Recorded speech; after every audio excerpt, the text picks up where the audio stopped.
نحمده ونصلي على رسوله الكريم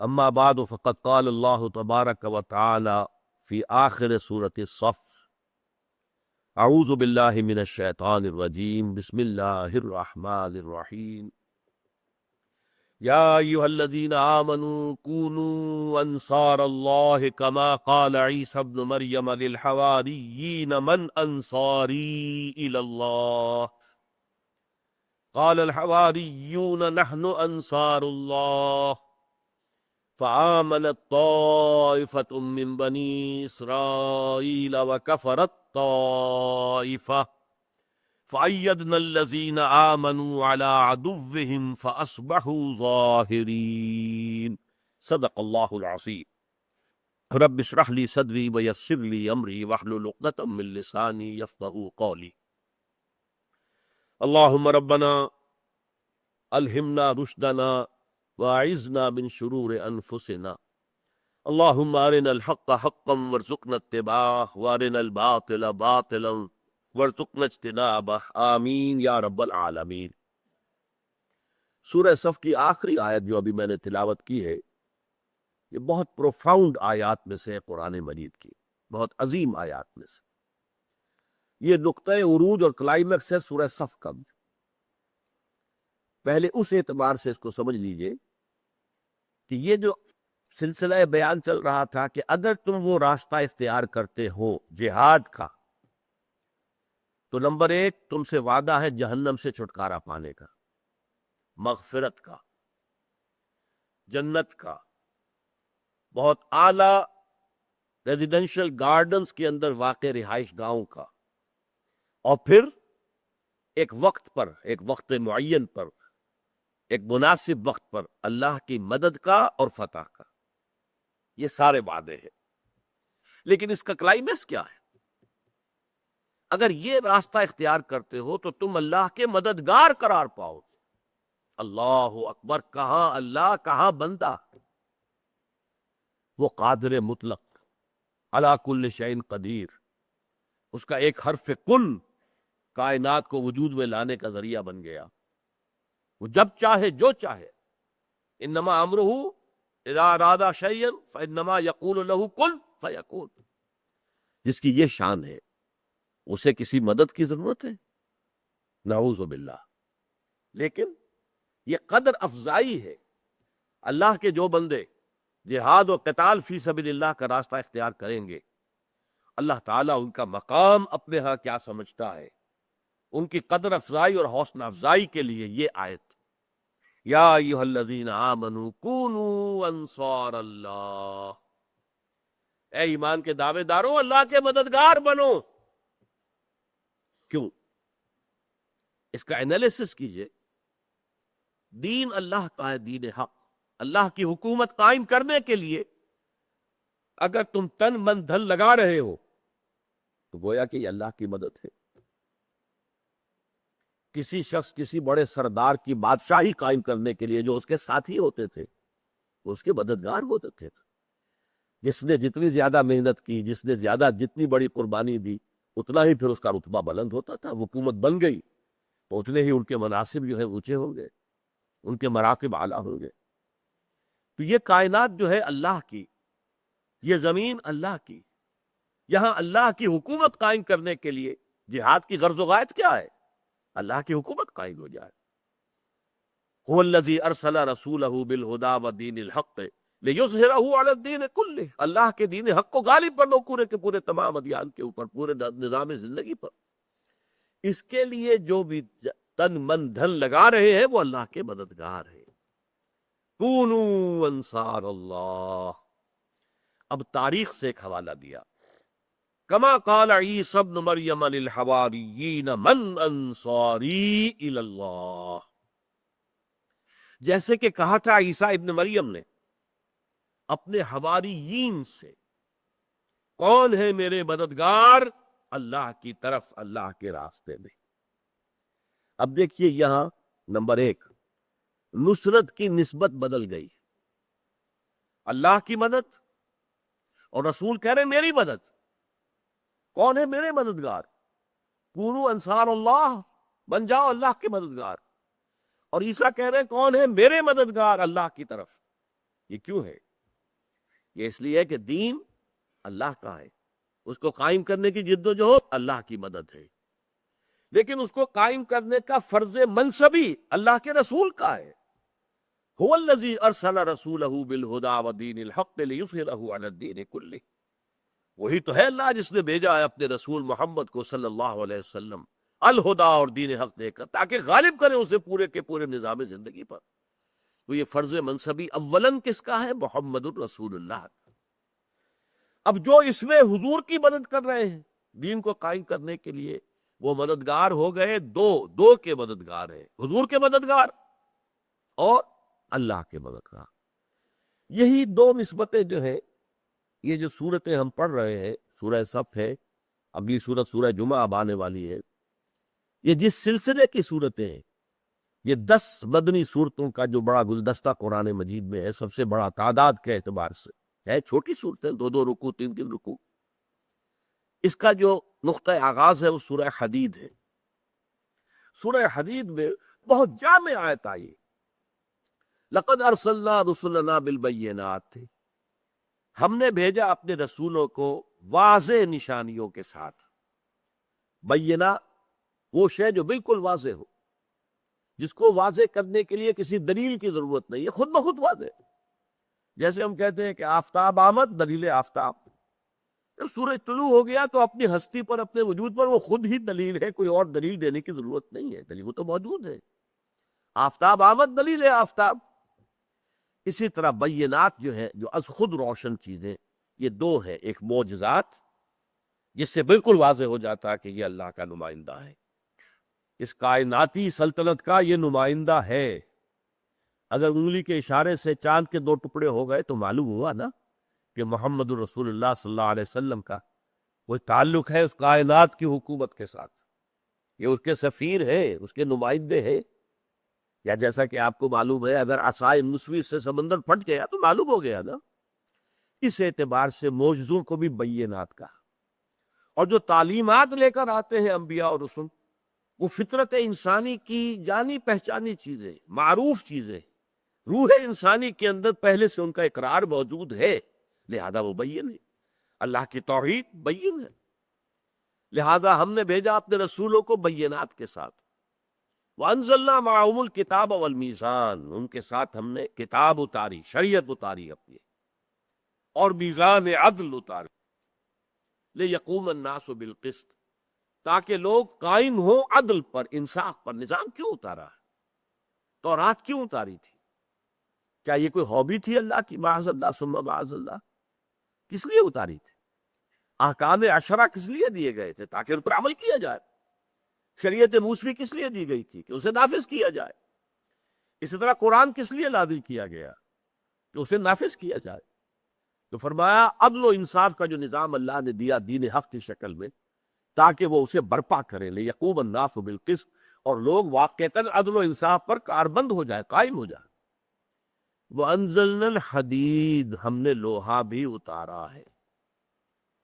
فِيهِ بَأْسٌ شَدِيدٌ، اس سے اسلحہ بنتا ہے، جنگ کی قوت ہے اس کے اندر بڑی سخت. وَمَنَافِعُ لِلنَّاسِ، ہاں اس لوہے میں کچھ اور بھی منفعتیں ہیں. اب تو زمانہ بدل گیا، نہ توا رہا نہ پرات رہی. ہمارے شہروں میں تو نہیں رہا معاملہ، لیکن توا اور چمٹا اور یہ کڑچھا، یہ ساری چیزیں تھی نا، لوہے سے بنتی تھی. پرات بنتی تھی، کپڑے دھوتے تھے اس کے اندر. اب تو آپ کے یہاں مشین لگی ہوئی ہے، اس کے اندر کپڑے ڈال دیجئے، کسی پرات کی ضرورت نہیں رہی. لیکن یہ کہ یہ لوہے سے یہ چیزیں بھی آپ بنا لیتے ہیں، لیکن اصل تو اس کے اندر طاقت ہے جنگ. وَلِيَعْلَمَ اللَّهُ مَن يَنصُرُهُ وَرُسُلَهُ بِالْغَيْبِ، اور یہ سب کچھ جو ہے اس کی غایت قصویٰ کیا ہے؟ تاکہ اللہ دیکھ لے کون ہے اس کے وفادار بندے جو لوہے کی اس طاقت کو ہاتھ میں لے کر اللہ کی اور اس کے رسولوں کی مدد کرتے. وہاں مدد کے لیے یہ 2 الفاظ خود بخود آ گئے. وَلِيَعْلَمَ اللَّهُ مَن يَنصُرُهُ، اللہ دیکھ لے کون ہے وہ جو اس کی مدد کرتے ہیں، وَرُسُلَهُ، اور اس کے رسولوں کی مدد کرتے ہیں، بالغیب، حالانکہ وہ غیب میں ہے، جنت ان کی نگاہوں کے سامنے نہیں ہے. اللہ ان کی نگاہوں کے سامنے نہیں ہے. وہ تو سب سے پہلے الذین یؤمنون بالغیب. قرآن مجید میں تو سورہ بقرہ کے آغاز میں شرط اول ہی یہ ہے کہ اس میں شرط اول یہ ہے کہ غیب پر ایمان رکھتے. اللہ غیب میں ہے یا ہم اس سے غیب میں ہیں؟ اللہ تو ہر جگہ موجود ہے لیکن ہم اسے دیکھ نہیں سکتے. ہمارے حواس کی گرفت سے اور اس کے دائرے سے اور ان کی پہنچ سے باہر ہے. لہذا غیب میں ہے. جنت اور دوزخ غیب میں ہے، فرشتے غیب میں ہیں.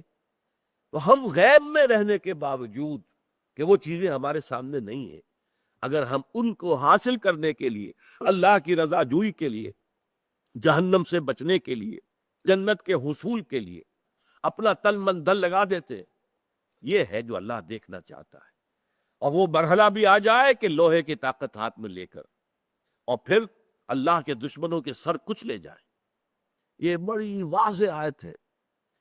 میں یہ کہا کرتا ہوں کہ جتنا بھی دنیا میں ریولوشنری قسم کا لٹریچر پیدا کیا گیا، ریولوشنل، اس آیت کے ہم پلہ، بلکہ اس کے لیے میں لفظ استعمال کرتا ہوں اورین آیت، طاقت کا استعمال.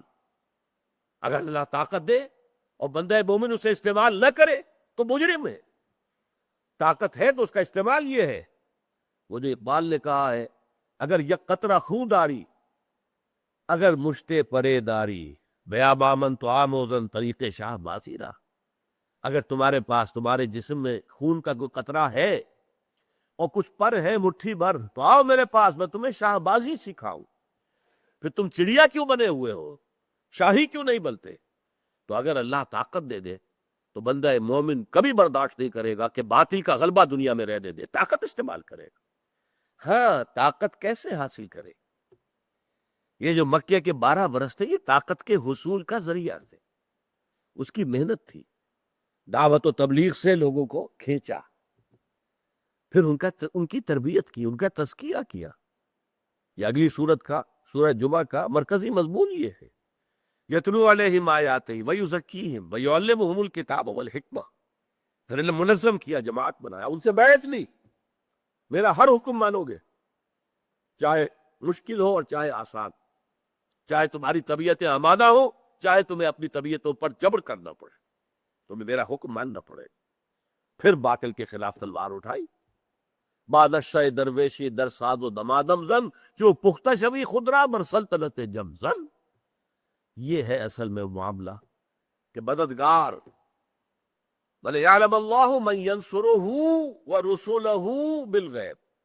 اللہ دیکھنا چاہتا ہے کہ کون ہے مدد کرنے والے اس کی اور اس کے رسولوں کی غیب میں ہونے کے باوجود. ان اللہ قوی عزیز. ویسے اللہ قوی ہے، عزیز ہے، زبردست ہے، اسے کسی کی مدد کی حاجت نہیں ہے. وہ چاہے تو آنے واحد میں کفر کا، شرک کا، ہر شے کا خاتمہ کر کے اور دین اللہ کا جو ہے قائم ہو جائے. لیکن یہ نہیں. یہ دنیا بنائی گئی ہے دارالامتحان، ہر ایک کو آزمایا جا رہا ہے. یہ گھڑی محشر کی ہے، ورثہ محشر میں ہے. پیش کر غافل عمل کوئی اگر دفتر میں. خلق الموت والحیات لیبلوکم ایکم احسن عملا.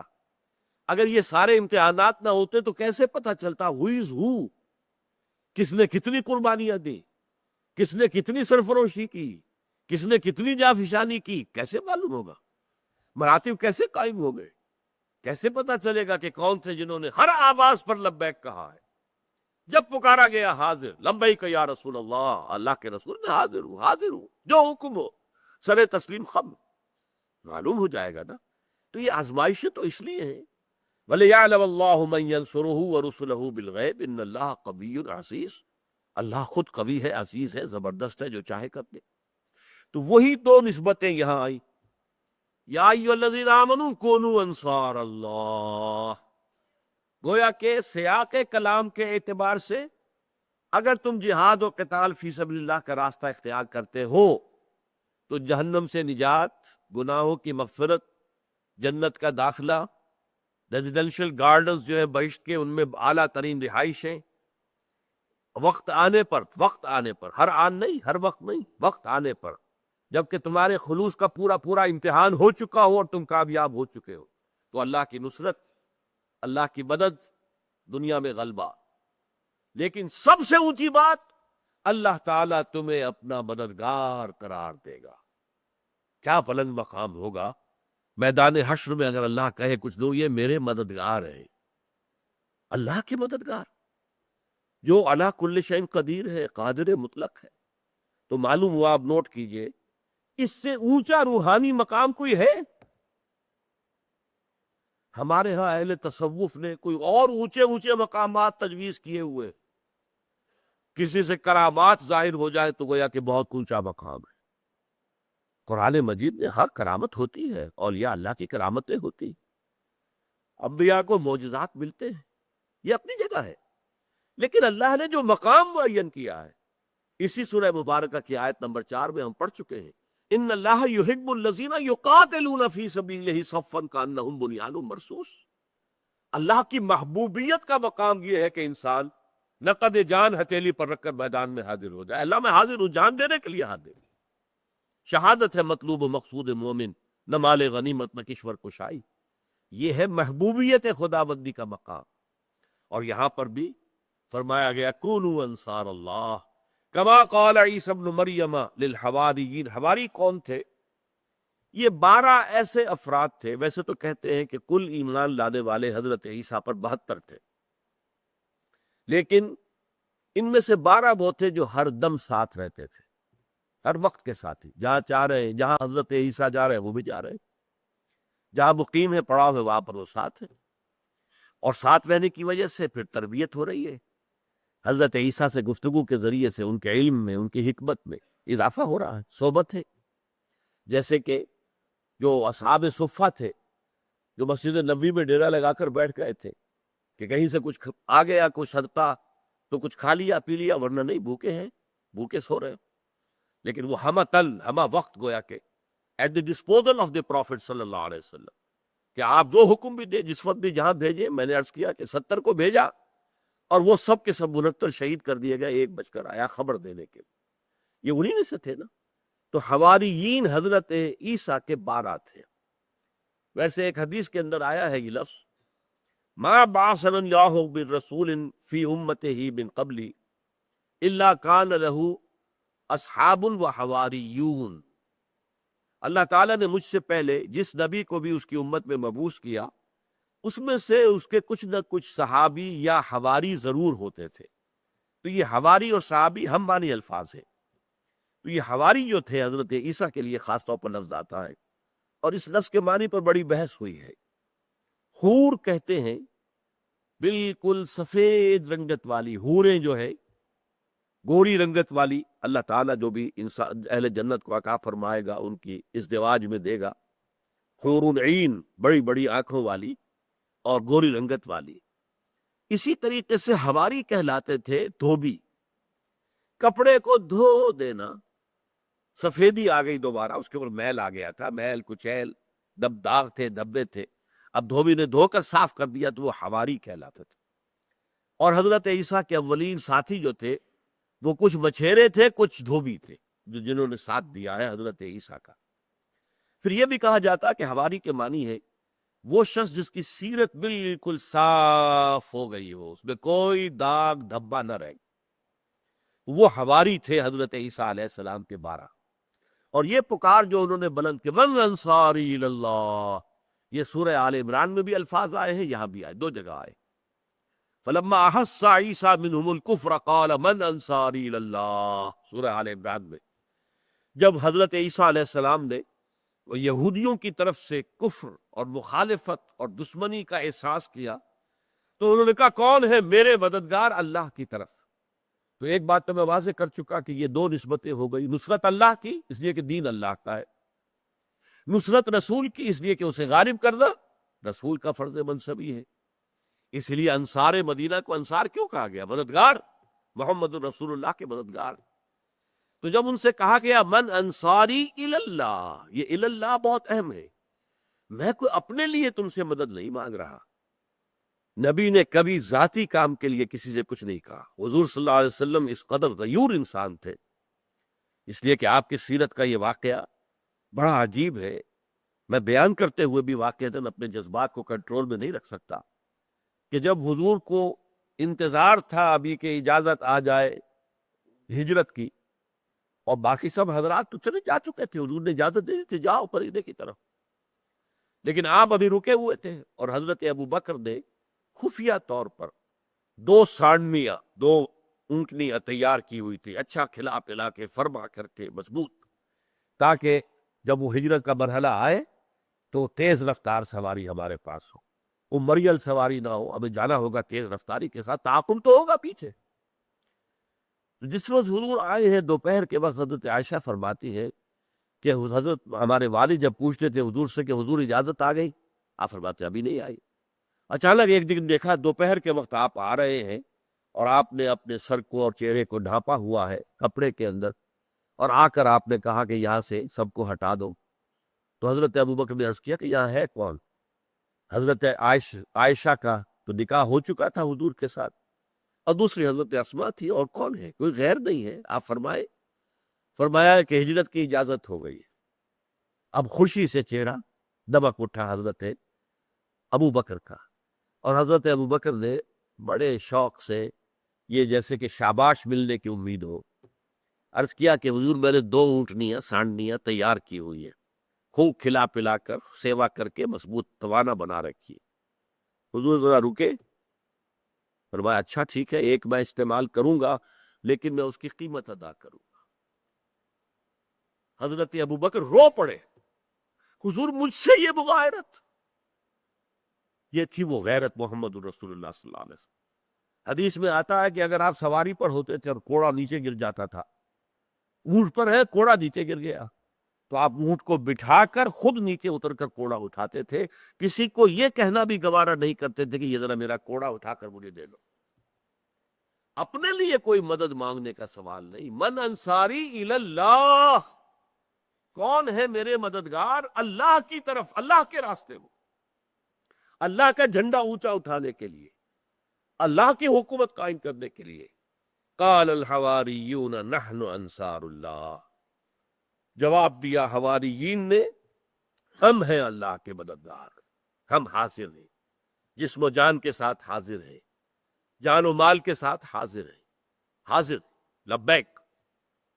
فآمنت طائفۃ من بنی اسرائیل وکفرت طائفہ، تو بنی اسرائیل 2 حصوں میں تقسیم ہو گئے، ایک گروہ ان میں سے ایمان لایا اور ایک گروہ نے کفر کیا۔